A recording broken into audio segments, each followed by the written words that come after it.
I'm Colby Melton, an SDI student enrolled in FTE-211, the 1911 Advanced Armors course. Today's date is April 4th, 2025. My professor is Dr. Perdue, and this is my week 4 assignment. For this assignment, we'll be using this 1911 pistol.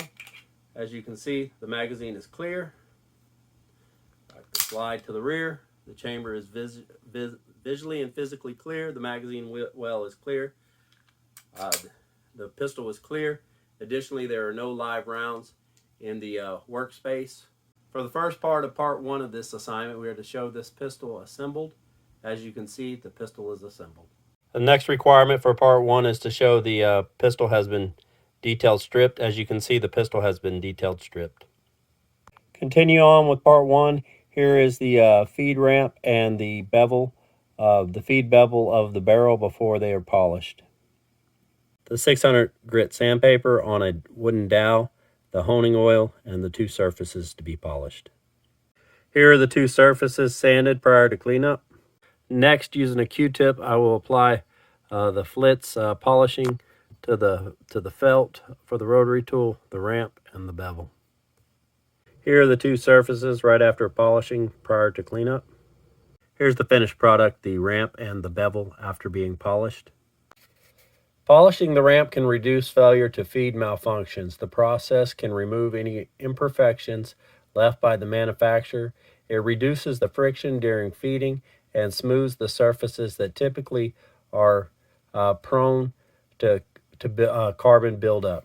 The critical dimensions important to maintain in the process are the overall geometry, as in the lips and the angles, and the 32 thou gap in between the barrel and the feed ramp.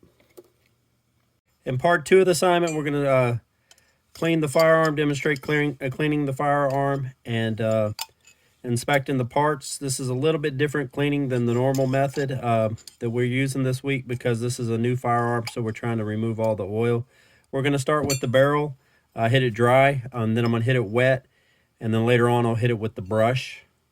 While our barrel is soaking, we're going to go ahead and I'm going to go ahead and wipe everything down to get the excess of oil off. Next, I'm going to wipe everything down with a light coat of acetone.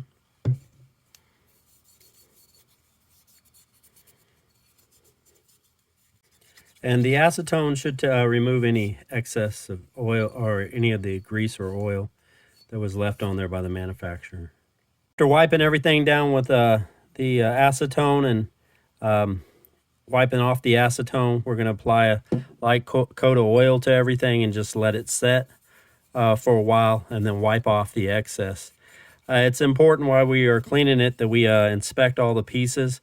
We're looking for burrs or sharp edges, or just to make sure that all the surfaces are smooth and clean and there's no buildup debris and none of the parts are damaged. It's also important that sometimes as we check things, things can be felt better than they can be seen. So you can take a dental pick or something and kind of go along the edges of the rails to make sure that there's no burrs or anything like that. We also want to make sure that none of the springs are damaged or any of the components, such as the tip of the firing pin. Next, I will wipe down all the parts, removing the excess oil. With the firearm clean and lightly oiled, it's time to move on to reassembly. Here we have the firearm. It's been reassembled. It is clear, both visually and physically. We've loaded up some dummy rounds. We've already done a functions check, both dry and with dummy rounds, and now we're just going to test the actual feeding on camera.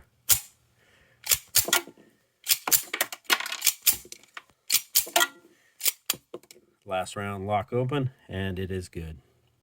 Part 3, the firearm is still clear. The gunsmith should educate the customer to spot and avoid ammunition-induced malfunction. Certain firearms are designed to fire a particular type of ammunition. For example, early model 1911s were designed to fire the 230 grain ball. Any other ammo might cause a malfunction, such as hollow points and a failure to feed. Additionally, not all ammunition is for every firearm. Plus P shouldn't be fired in firearms that's not rated for it. Some reloads may also be hot or overpressured. Unsafe ammunition or can cause excessive wear, damage to the firearm, and broken parts.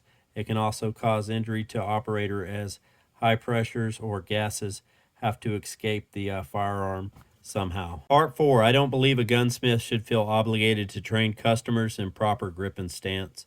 It should be based on their other qualifications. The simple fact that somebody is a gunsmith doesn't necessarily mean that they're qualified to be a firearms instructor. Part 5. It is important to understand the effects that an accessory may have prior to attaching them to the firearm. Accessories add mass to subassemblies that they are attached to.